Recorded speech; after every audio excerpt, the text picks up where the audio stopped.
Welcome, everybody, to the third episode of Strong Style here, brought to you by the Outlaw Nation YouTube channel. I am one of your hosts, John Rocha, joined as always by the, how would you say this? The pride of Orlando, the Orlando pride himself, Aaron Turner. How are you, man? Oh, man, I'm fighting a cold, if you can't hear that. Yeah. There's a tornado warning. There's a lot going on here. Just trying to keep my head literally above water and not feel like I have a 20-pound bowling ball hitting me in the head. So just hanging in there. I know you look like you're struggling a little bit, but your hair looks good.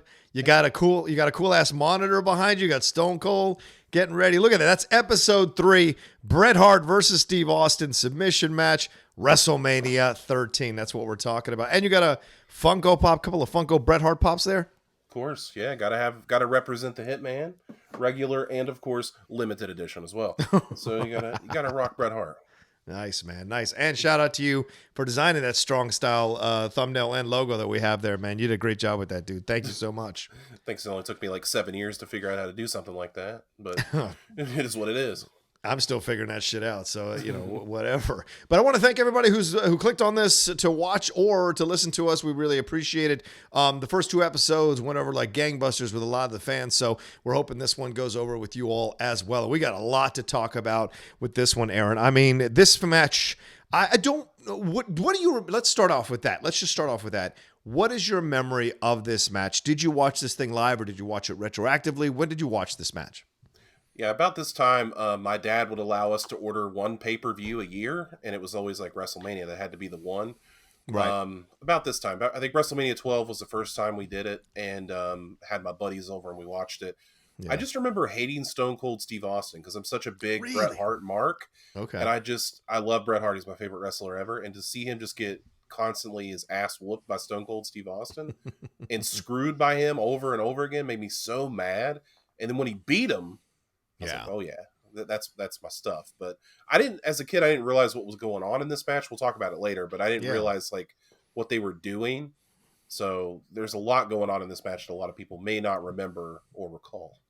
Well, the Bret Hart run is when I kind of tuned out. I was never the biggest Bret Hart guy. I didn't like him. I thought he was kind of boring. Technically a great wrestler, certainly could tell a good story in the ring, certainly could tell a good story outside of the ring. But for whatever reason, his charisma or his charm or his magnetism never worked on me. And after, going from Hogan to Bret Hart to me is a bit of a step down in my opinion for me. So at that time I started veering towards WCW. What was happening with WCW, what was going on there? Because I mean, we're what, a year away from the invasion with Kevin Nash rather, and Scott Hall. So this is around that time where I was kind of like tuning out of WWE and I was really starting to move over to WCW. Flair was over there, Sting was over there, Luger was over there. So many people were over there that I found more interesting.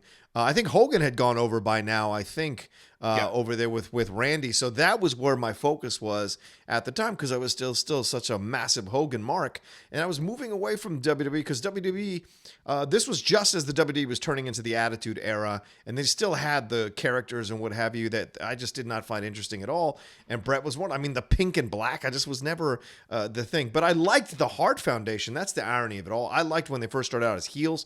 Him and Jim the Anvil Neidhart, that giggle of Neidhart's was the best. That was just the best thing ever. And his little goatee. Yeah, exactly. Yeah. It was baby. Him and Bret were a great combo, but I just could never get into Bret as a singles guy, as a champion. But that doesn't take anything away from the man's legacy. He's obviously top 10 wrestler of all time.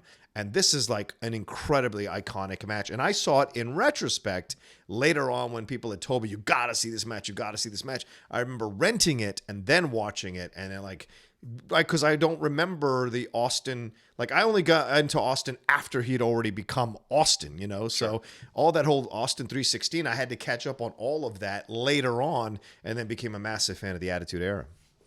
Well, this whole story is long, and it's an example of what WWE can be with great storytelling. It starts all the way a year before at WrestleMania 12. Bret Hart is the champion. Yeah. Bret Hart is the champion. He's going against Shawn Michaels in an hour-long Iron Man match. They go to overtime. Shawn Michaels gets the victory, becomes the champion. The boyhood dream has come true. He tells Bret Hart to get the F out of his ring, which we'll talk about that later. And then Stone Cold Steve Austin is on the undercard. He's on the up and up. He's still with the $1 Million Man here. He's Yeah. not the ringmaster anymore. He's Stone Cold Steve Austin, but not the Stone Cold Steve Austin that we know. He defeated Savio Vega by submission on the undercard. But that is your first real inclination that Bret Hart is maybe taking some time off. He took some time off to go film some TV episodes of Lonesome Dove. And while Weird. that was happening, yeah, really. And while that was happening, Stone Cold Steve Austin was going on a tear. Yeah. And that kind of leads us right into the curtain call, which we kind of brushed up on it a little bit. You were talking about Hall and Nash. May 19th, 1996, Madison Square Garden. It was a double main event. It was Triple H versus Razor Ramon for the Intercontinental Championship and Shawn Michaels versus Diesel for the WWF Championship. Yeah. Why is it important? Because at the end of the match between Shawn and Diesel, both Razor and Triple H came down to the ring and they all hugged each other. Right. And this was a move that broke kayfabe as we know it, because these were bad guys hugging good guys and vice versa. And it just turned the wrestling world on its ear, because these guys aren't supposed to be hanging out. They're supposed to hate each other. Right. Do you remember this incident?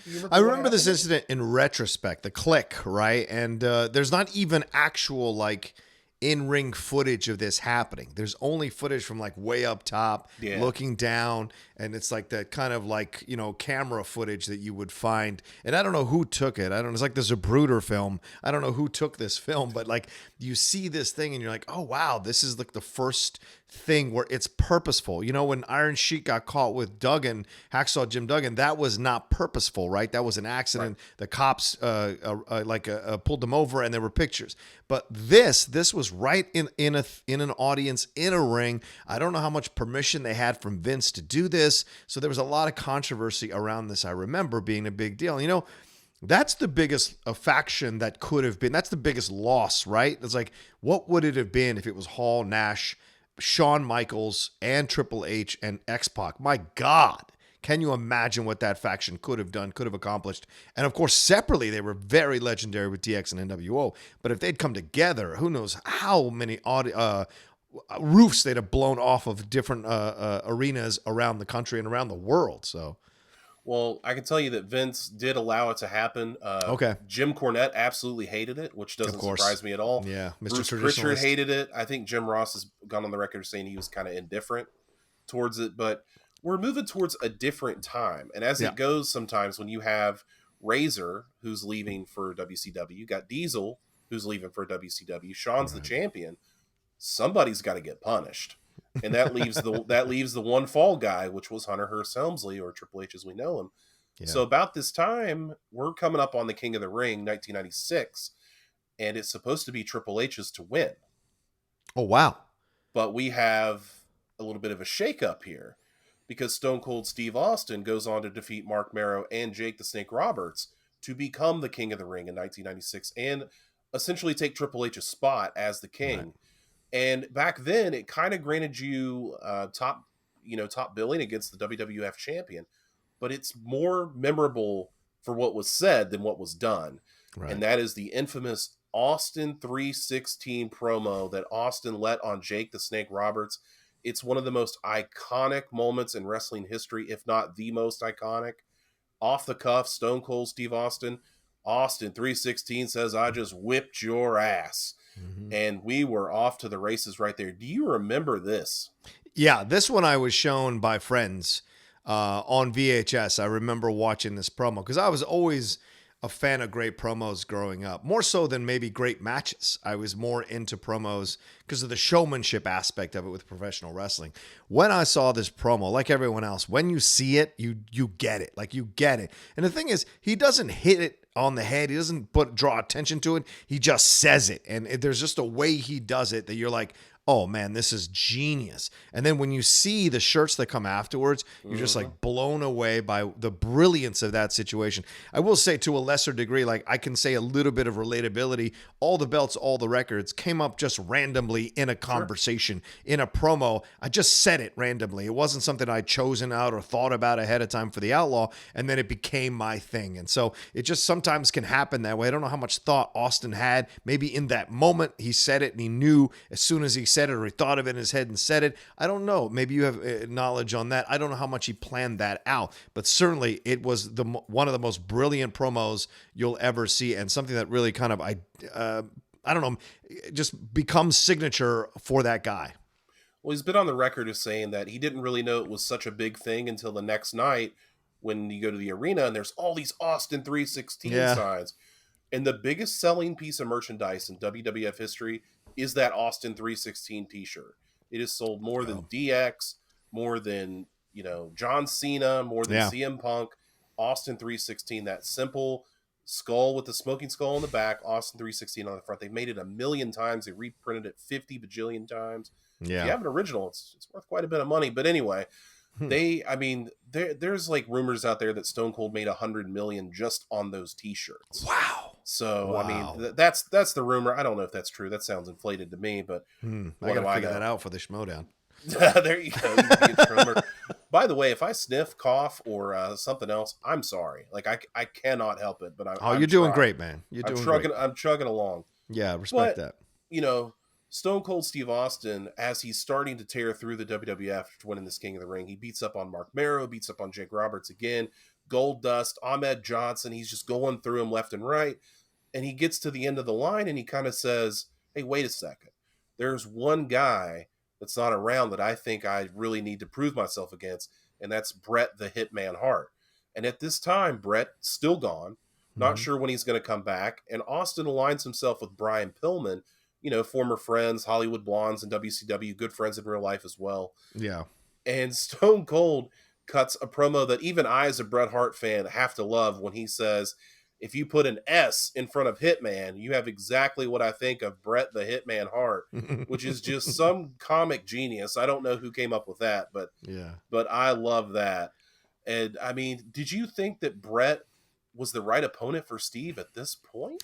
It was weird. You look back at it and you're like, well, why are we measuring him up against Bret Hart? But then you imagine this was something that they were planning for quite some time, the run of Austin, right? And that eventually it would have to be against Bret Hart, because I think Shawn was still somewhat building his, even though he's the champion at this time, he still kind of doesn't have that Bret Hart legacy, right? Like you got to have that. So if Stone Cold, which Vince, look, for all there's so many negative things you can say about Vince, absolutely, but one of the many positive things you say about Vince is that he knows it when he knows it, and he's rarely wrong when he picks someone to be the face of his company. I think he sensed with Austin that there was something here, either in conversations with him, either in like interactions with him, or watching him in the ring. He sensed this guy could take his company to the next level against the WCW NWO stuff that was about to happen, against the ECW stuff that was coming up and bubbling up to the surface.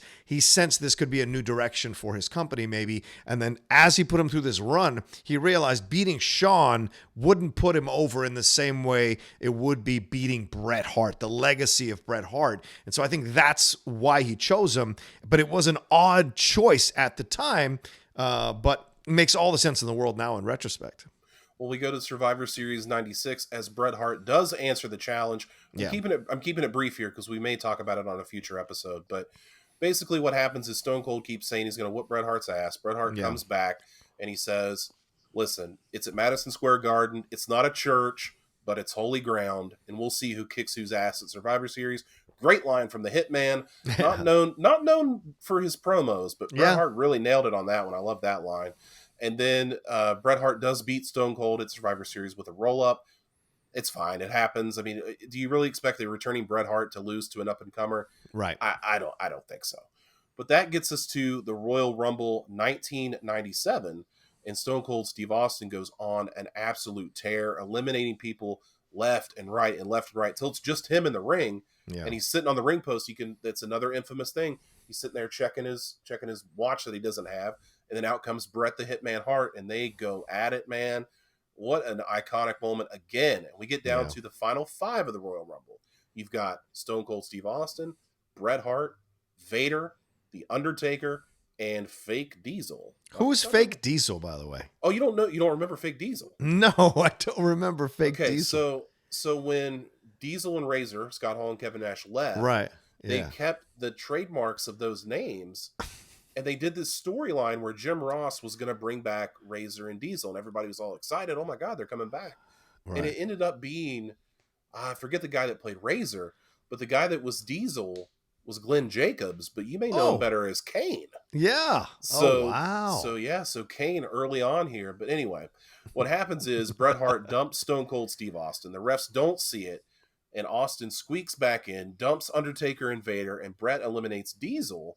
And then before Bret knows it, he turns around, he's getting dumped by Stone Cold Steve Austin, and he wins the Royal Rumble. Right. So Stone Cold using the rules to his advantage, really living up to the name Stone Cold. And this is where you start to see the wrinkle of Bret Hart getting pissed off because Mm-hmm. he's getting screwed and he doesn't understand why, because Bret's always been, the bubblegum baby face, and he doesn't Yeah. understand what's happening here. Right. Well, and what's interesting too is as you see this going on, you're like, well, is Vince, how much of this is being run by Bret, run through Bret, and Bret's going, sure, okay, yeah, I get it, blah blah blah. Because as this goes along, it starts to feel real as this rivalry goes along between Bret Hart and Stone Cold. Maybe Bret Hart senses, like, I'm a company man, I'm gonna do what they tell me, but I'm not happy about it. I'm mad. I want to be the guy. They're bringing this guy, and they're gonna have me lose to make him the guy. I don't like it. But of course, Bret Hart does go on after this WrestleMania match, to win the title down the road. But at this point, maybe he's like not happy that he's being kind of pushed into this area by Vince wanting this young up and comer to kind of supplant him as this face of the company or future face of the company. But you could sense it. But Bret plays it so well. Bret plays it so well because the frustration mounts as these screw jobs, which ironically will lead to the Montreal screw job a little bit down the road, keep mounting. And so I wonder how much of it Bret was just kind of like frustrated about as it was being presented to him. Yeah, just the little seeds being planted there. I mean, we talked Mm. about it a few weeks ago. We talked about Sergeant Slaughter turning, Right. and we talked about Hollywood Hogan turning. And it's like, can you really do this with Bret the Hitman Hart, somebody that's Yeah. like beloved worldwide? So that's kind of another one that I didn't really think about. But yeah, Bret Hart as well getting thrown in there. And we got to talk Mhm. about this. This is a favorite of Ken Knapsack. He even used the line once in the Schmodown. Shawn Michaels loses his smile. And what happened was Shawn Michaels had a knee injury, Yeah. wink, and he relinquished the WWF Championship on Monday Night Raw. Let me get the date here. I believe that was February 3rd, 1997. So Okay. just right before, about this time, many years ago, that he dropped that title. And it was a shocker back then because we're right before WrestleMania. We're on the road to WrestleMania. Right. We're thinking it's going to be, okay, it's going to be Shawn and Sid or maybe Shawn and Austin. And it just doesn't play out that way. And the funny thing is, a lot of people said that it's because Shawn did not want to do the favor for Bret that Bret had done for Shawn a year Yeah. earlier. Which, draw your own conclusions to that. I mean, there's a lot of professional jealousy between both Shawn and Bret. Yeah. They've both gone on record to say that. I don't think that's a surprise to anybody.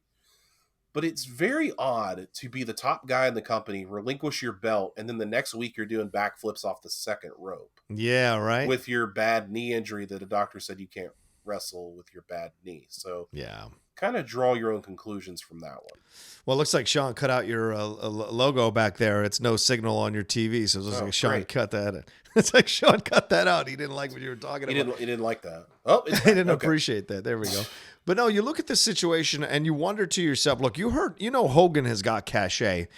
Flair has cachet at this time to decide when he can drop a belt, not drop a belt. I'm very surprised that Shawn Michaels at this time is like, I don't want to drop the belt. I don't want to lose to Bret Hart. Like, at what point is Shawn starting to build up some cachet behind the scenes that he can do that? So I found that to be a fascinating thing. If it's true that he didn't want to drop the belt, it's like Vince. I always wonder about that kind of stuff, because if I was running a company and a wrestler told me I don't want to drop the belt, I would be like, great, you're not going to wrestle for the next year. Enjoy that. You're doing what I tell you to do because I put the belt on you. I can take it off you whenever I feel like it. You're in my company. You're in a contract to me. So therefore, I can decide what happens to you. You can leave. Do yourself. You can do that. Is your right. But if I'm telling you to do something and you don't want to do it, to me, there should be harder punishments to wrestlers that do that kind of stuff. I'm not a big fan of it. Hogan did that stuff too. And whenever I read about it, I get super upset because I don't like that stuff. Flair didn't like to do it either. Well, when you kind of leaned into it earlier, what goes around comes around, and Bret does ultimately get a little bit of comeuppance, unfortunately, with the Montreal screw job as well. So, you don't want to do business. Shawn doesn't want to do business. Bret doesn't want to do business. I bet the Undertaker's just in the back wanting to kick the crap out of both of these guys. Yeah, right. Business. But anyway, we're moving on to Fatal 4-Way. They had to, we have to have a new champion. If we're going to vacate the title, we got to have a new champion. So it was Bret Hart versus Stone Cold Steve Austin versus Vader versus The Undertaker. And wouldn't you know it, Bret the Hitman Hart is WWF champion once again.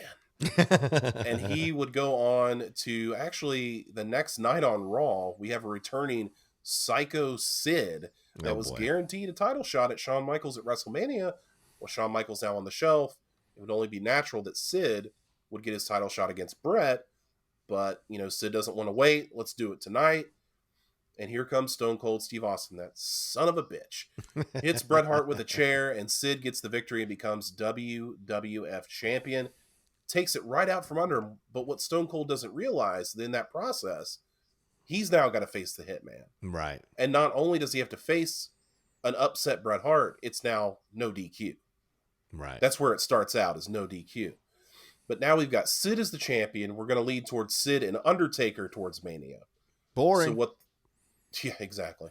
One of the most boring matches of all time. But anyway, as we move forward here, we've got Bret getting a rematch. Now, Stone Cold basically tells Bret, like, hey, you win the title. It's a title match at Mania. I got no problem with that. Yeah. I'll try to watch your back as much as I can. And then Bret Hart literally gets the door slammed in his face by The Undertaker to preserve his own title shot. Yeah. As Psycho Sid defeats Bret Hart. And we get another kick-ass Bret Hart, I'm cussing a lot in this episode, a killer Bret Hart promo where he goes on a tirade talking about being screwed and this is BS and all this GDMFer, the whole nine. And it was on cable television. I remember this as a kid on cable television, and they didn't bleep anything. He just went, and it was approved. Wow. And I remember listening to an episode of Something to Wrestle with Bruce Pritchard when they were talking about it. And they said they had to get so much permission from USA to do that kind of promo, right? That it would have made your head spin. But so we got going into WrestleMania now. We have The Undertaker versus Sid, boring, like you said. Yeah. But we have Bret Hart versus Stone Cold Steve Austin, no DQ. Are you intrigued by no DQ? Do you kind of wish it was that way? It kind of ended up being that way in the end.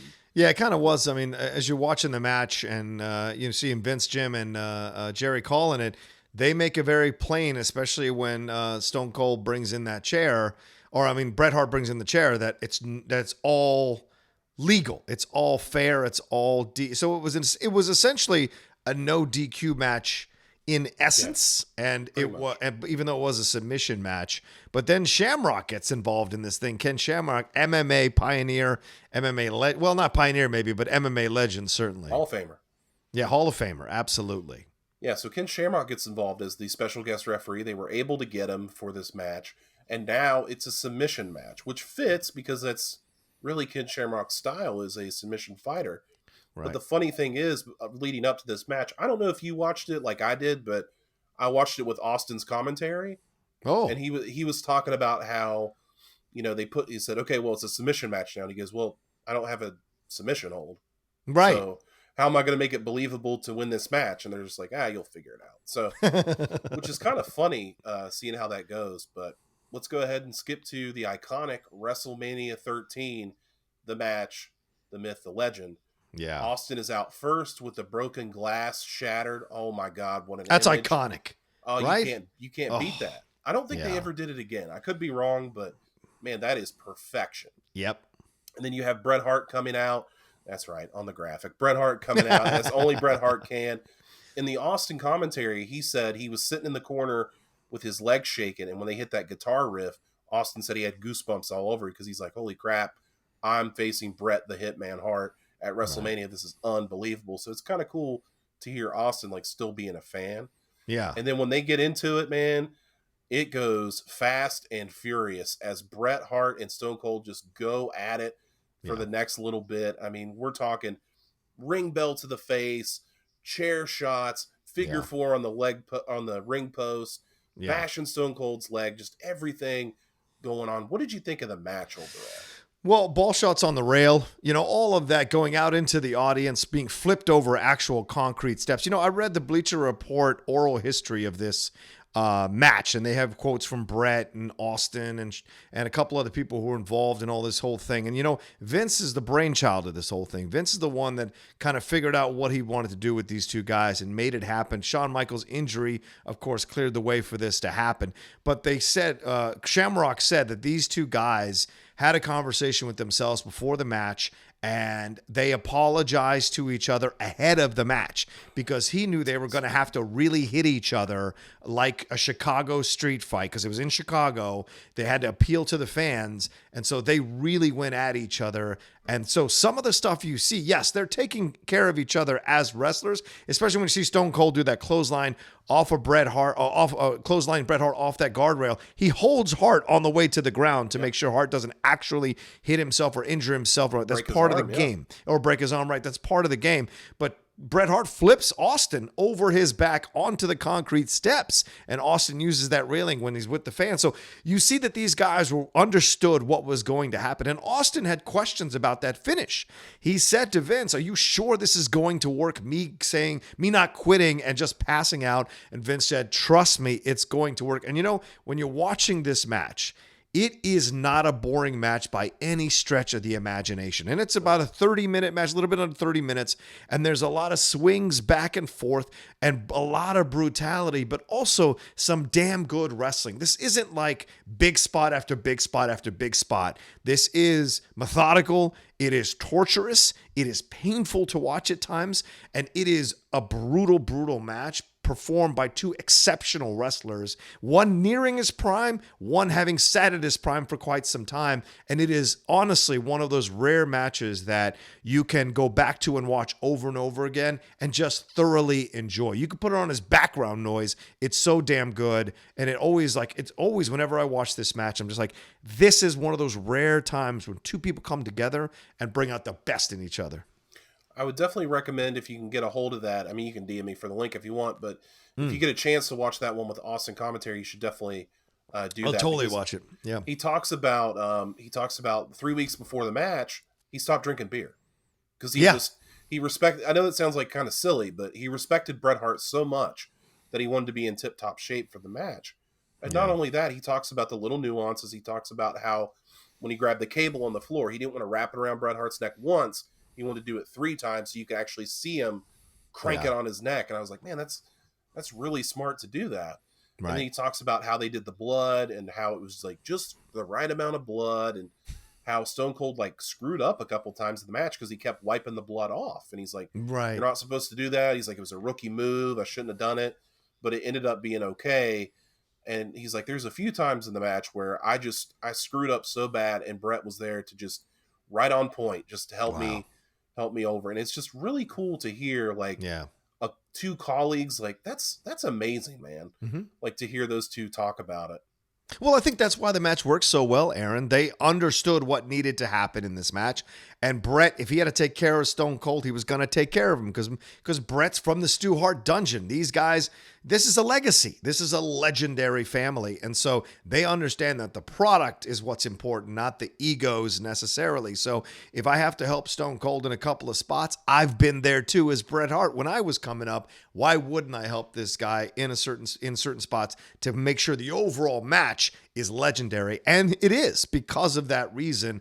You can barely tell the moments where you see Stone Cold kind of make a couple of mistakes and whatever. It's barely noticeable because Bret does a great job of covering. You do catch them talking to each other now in retrospect. When you're looking for it now as an older wrestling fan like me, you can catch them like having those conversations that I never saw the first few times I watched the match, but you see them kind of mapping this out.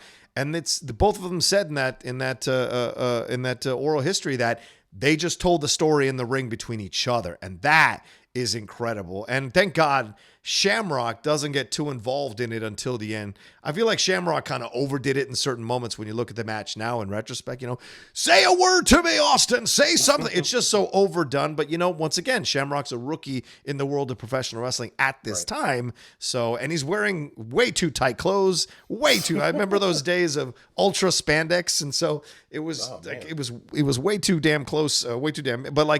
But he doesn't insert himself until the end, and that's all credit to Ken, that he understood that he wasn't the story, they were, and he kept out of their way. And I love the pace of the match too, Aaron. If I can add one last thing here as it goes along, the fact that Jerry Lawler says it in the commentary, or no, Jim Ross says it. They've only spent 30 seconds inside the ring. They spent the first few minutes all over the place outside the ring. I thought that was brilliant. Kind of established the parameters of this match and then where it could go. And all overall, just incredible stuff. And people getting like drinks spilled on them, people falling over chairs. I don't know if people were really hurt or not. So it was a barn burner of a match. Another thing that Austin said that I think is really interesting was he was talking about when he first started bleeding, he kind of flipped his head up and got blood all over Jerry the King Lawler's like script paper. And he said Jerry Lawler keeps like a briefcase with script paper in it for, the different shows that he goes to. Right. And he says, at least at the time of this recording that they did this commentary, he still had those papers in his briefcase because he loved the match so much. Wow. Yeah. So I think that's just amazing. And Jim Ross and Jerry Lawler do such a good job establishing Stone Cold Steve Austin in this match. Yeah. It's something that you may not catch the first time around if you're just watching it for the first time, but they really put over how tough Stone Cold Steve Austin is. You can't keep him down. He's going to keep coming. You're going to have to kill him to stop him and all this kind of stuff. But in the end, Bret Hart gets Stone Cold Steve Austin in the sharpshooter, but Austin does not quit. He won't do it, passes out from the pain in like one of the most badass, probably the most badass way outside of being shot that you could go out in a wrestling match. Unbelievable stuff. And then Bret Hart, like a true dick, like a true heel, continues to beat on Stone Cold after the bell, starts kicking him in the knee, punching him to the point where Shamrock's got to suplex him. Yeah. And the crowd popped huge for that. So right now we have the ever rare double switch where we take Austin from being heel to babyface and Bret Hart from being, face to heel. It rarely ever happens where it works. I'm sure they've done it. They've tried to do it many times where it's failed miserably. But yeah, absolutely worked to perfection. Bret Hart, the most hated heel in the company, at least in the United States. In Canada, he was beloved, which is bizarre. We could talk about that, another time. But Stone Cold Steve Austin, the next night on Raw, Austin 316 signs, the shirts, everything. Stone Cold Steve Austin is a made man from this point on. Yeah. And you can see, the thing that people say all the time, the double switch that happened in this match, but the crowd doesn't 100% double switch either. Right. They just start cheering for Austin more. It doesn't mean that than they were at the beginning, right? That's what happens. But they still cheer Bret Hart when he gets the victory. And even when he's leaving the ring, they're still cheering him, even though he does the middle finger to one of the guys. He does that. But what's interesting is I don't know how much they knew they wanted. I'm sorry, how can I say this? I don't know how much they wanted Austin to be full face, right? Because he still stuns the referee when he's leaving. He still climbs through the ropes, and he's like, kind of not hugging the fans or high-fiving the fans. He's doing his own thing to get out of there because you got to have that toughness factor sold. But so it wasn't 100% a full face turn just yet, but it was the process. The process had begun in this match, and you see with Bret Hart, this is going to lead to a pretty awesome heel turn because he reforms the Hart Foundation the next night. I mean, it's badass, man. I loved it because Bret Hart as a heel is my favorite Bret Hart. I don't like face Bret Hart at all. I love heel Bret Hart.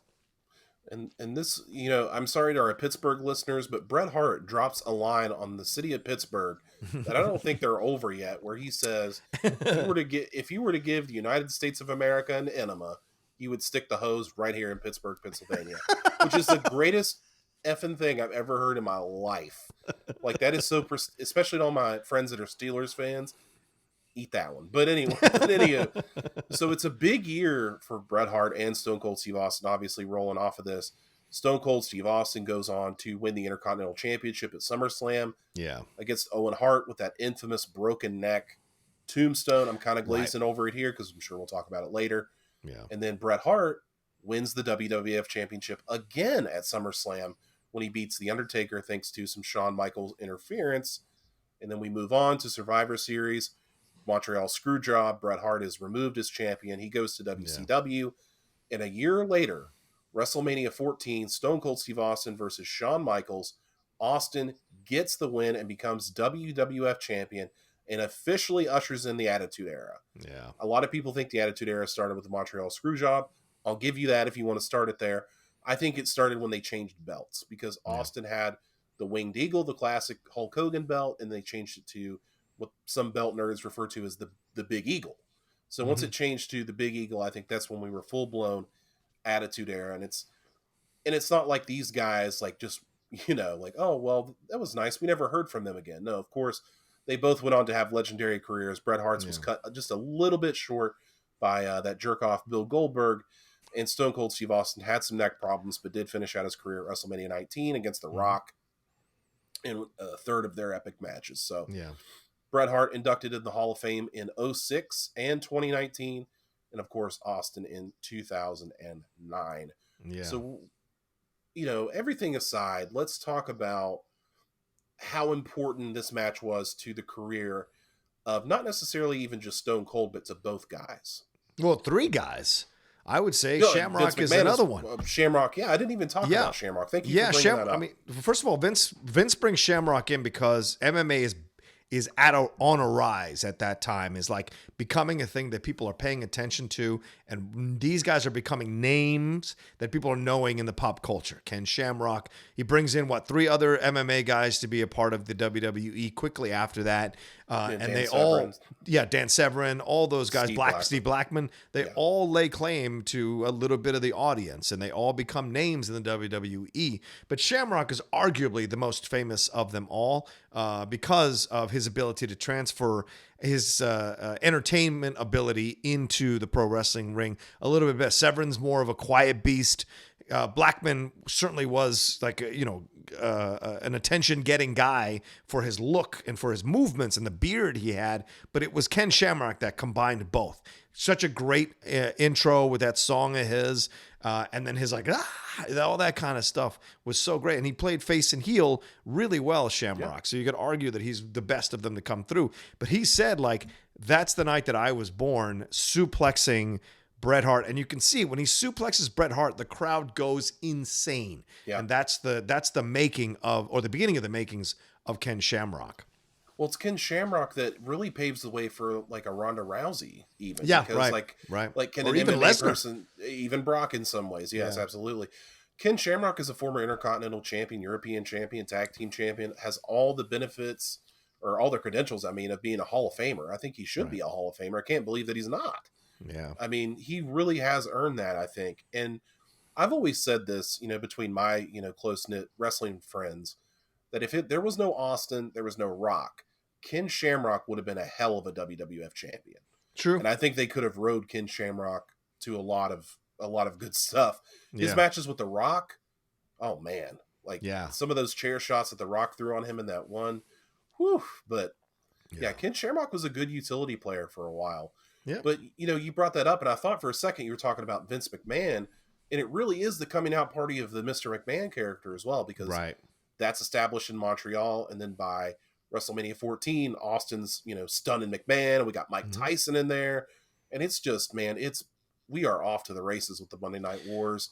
It is everything that you love about 90s wrestling just coming together. And it really, the nexus of it is that match. Yeah, absolutely. You make such a great point with that, Aaron. And even just a little bit before, when Bret Hart shoves Vince down in that promo, that's the beginning to me that's the first seed of the beginning of Mr. McMahon, because McMahon's look, right? Because at this point, people for the majority of the 80s, people didn't really recognize Vince as the owner of the WWE, right? Like he was named, but he was always calling the matches. So people defaulted to the fact that he was an announcer for the match. So he was like, okay, he's an announcer, but he's also kind of like running the thing. But he wasn't seen as like this overlord, right? And it wasn't until the 90s, early 90s, when all this started to change. In the mid 90s, when he does that thing with Bret Hart, that's the moment I think we start to see this other character start to emerge, either accidentally or either organically or on purpose,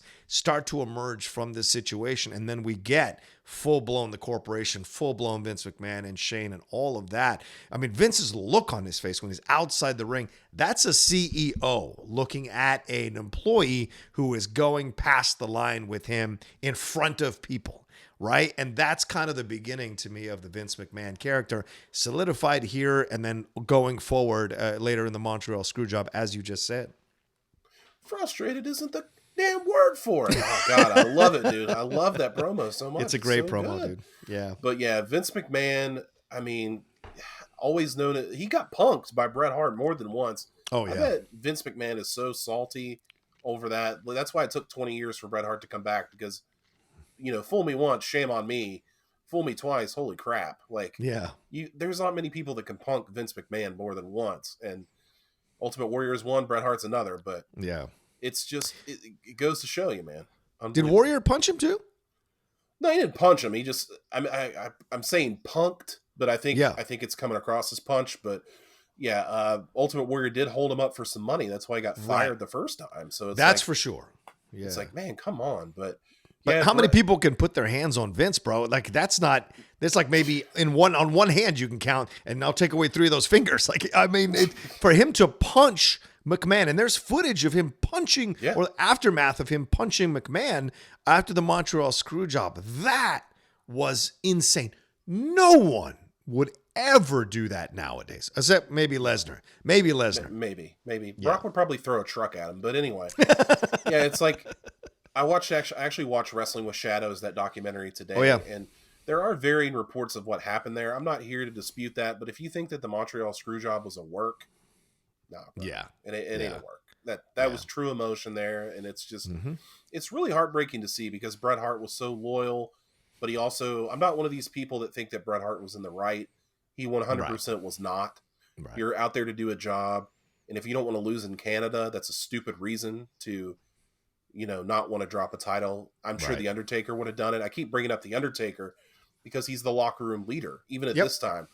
And I know that The Undertaker would go out on his back. You go out on your shield. That's how it works in the wrestling business. And for Bret to be like, no, I'm not going to lose in Montreal, I'm just going to give it up, kind of bullcrap. Yeah, it's weird because like I said earlier, this is a legacy family that understands what pro wrestling is all about. And so to have him be like, no, I'm not going to do it here, I'll do it here. It's the same kind of situation as you see these wrestlers kind of mirroring the NBA players at this time in the 90s, where they think they're more important than the overall product. And that becomes a problem overall. You get a situation like Bret saying, oh, I'm not going to drop the belt here in Canada. And that's a mistake. That's an error, I think, overall in judgment. And we see that. Did he deserve to punch Vince? How many of us have bosses we'd love to punch once in a while for the things they say or the things they do to us or mistreatment they do? Sure. But should he have done it? No. Are you happy he did it? Maybe a little bit. I'm sure a lot of the boys won't say it, but I'm sure at the time a lot of people were. I'm sure Cornette was pretty happy about that. Another story for another time. Big Corny fan. Sorry, everybody. But yeah, I mean, there's really not much else to say about how great this match was. I mean, you have to really experience it for yourself. And just, if you haven't seen it in a while, dive back in. If you're doing your WrestleMania rewatches, hit up WrestleMania 13. The rest of the card is okay. But man, Bret Hart and Stone Cold Steve Austin steal the absolute show. Should have been the main event.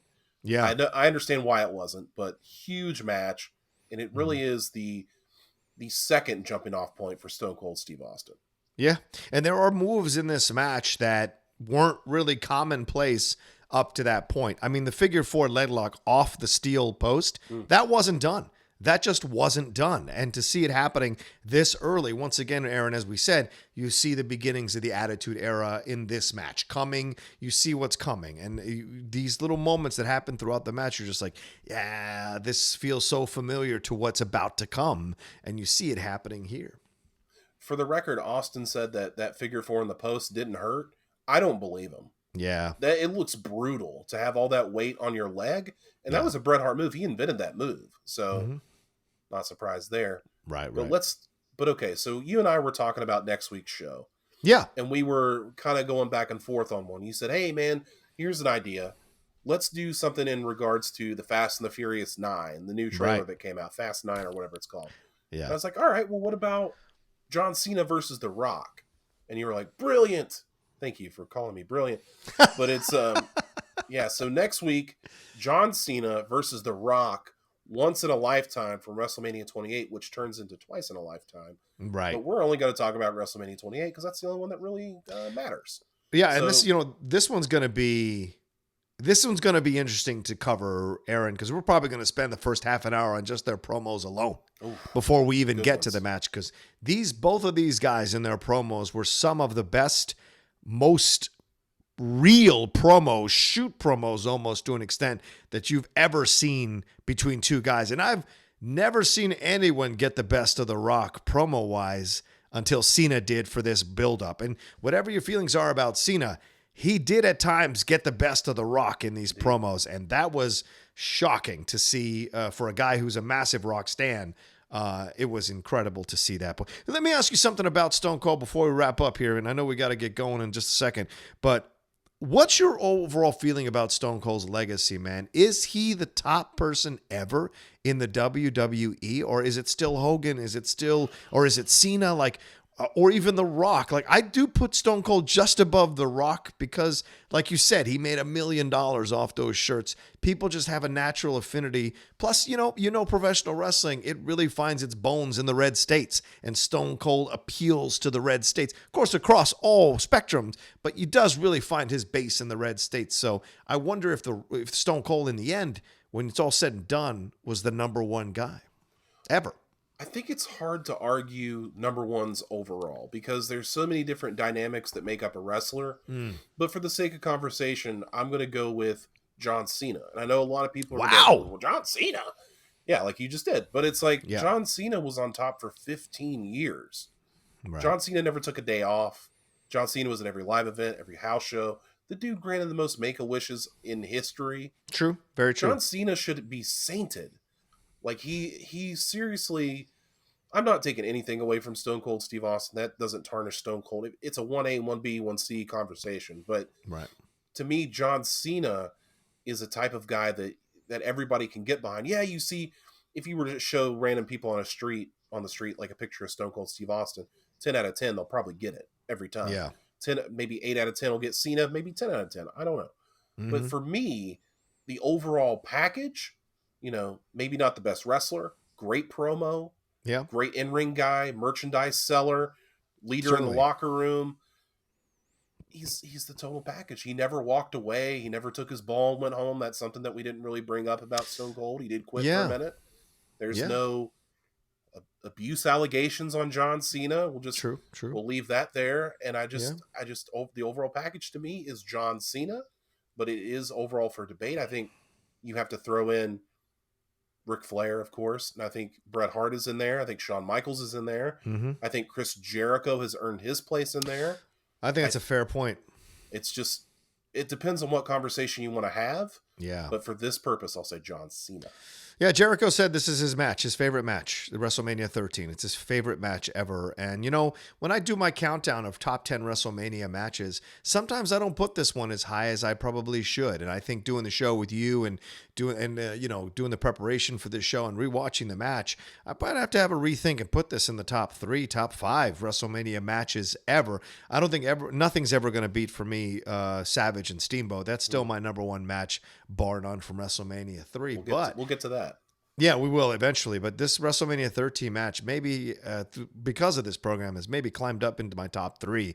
And that's saying something because these two guys I can't tell you enough, man. I mean, one of the reasons we started doing this show, Aaron, is to kind of go back and remember why we fell in love with professional wrestling. And matches like this are the reason why. Matches like this are what bring us back to remember that what professional wrestling can be, the heights it can really hit, and the physical prowess and expertise of these athletes. And that's what they are, people. Athletes, to entertain you, tell a story, take incredible amounts of punishment to their body, and then come back the next night and do it again. And it's an incredible thing to watch these two guys go at it and really enjoy what you're seeing currently of Bret Hart, and then what you're going to see from Stone Cold as the years go along. So that's the thing at the end of the day for me that I really love about this match. I mean, its legacy is well stated. I think we've talked enough about it ad nauseum. I think everybody should watch it. If there's one match I would recommend that we've talked about so far, it's definitely this one. Yeah. If you want to skip the others, I mean, that's on you. But yeah, I mean, this is the pinnacle of what a WrestleMania match should be. It should be a match that showcases both talents, gets both talents over, and really puts on a spectacle show for the fans. Yeah. Huh? Well, there you go. All right. Well, that's this episode of... Well, there you go. That's it. This episode of Strong Style. Got a little iced tea caught up in my throat talking about this match. This was fantastic. I want to thank you all so much for clicking the link to watch or to listen to us talk about this. Aaron, where can they find you and everything you're doing, my man? You can find me on Twitter at only Aaron Turner. Oh, hell yeah, brother. You can find me there on Twitter talking wrestling all the time. Look at you combining Hogan and Austin into one promo, and I appreciate that. Oh, hell yeah, brother. I do what I can. Yeah, I don't have any things to put up except maybe this guy right here. That's the Outlaw. That's right. And then that's the tag team champion. That's what I put up right there. I want to thank you all so much. You can follow me at The Rocha Says on Twitter and on Instagram. And hey, if you like this particular show, please hit subscribe on the Outlaw Nation YouTube channel up there and hit that red button. And leave us your comments below. Let us know what you thought of the match. Let us know what you thought of Bret Hart and Stone Cold Steve Austin. What happens to them afterwards. What you enjoyed about this match. And start suggesting matches. You know, Aaron and I have a huge list of matches already that we're kind of kicking around to talk about, but that doesn't mean you can't put in your 2 cents, and maybe we'll put one of those. And maybe down the road, as this thing builds and builds, we'll start having like 1 week a month, you pick the match, we talk about it. That could be a lot of fun down the road. So do all of that. And for Aaron Turner, I'm John the Outlaw Rocha. Thank you all so much, and we'll talk to you next time on Strong Style.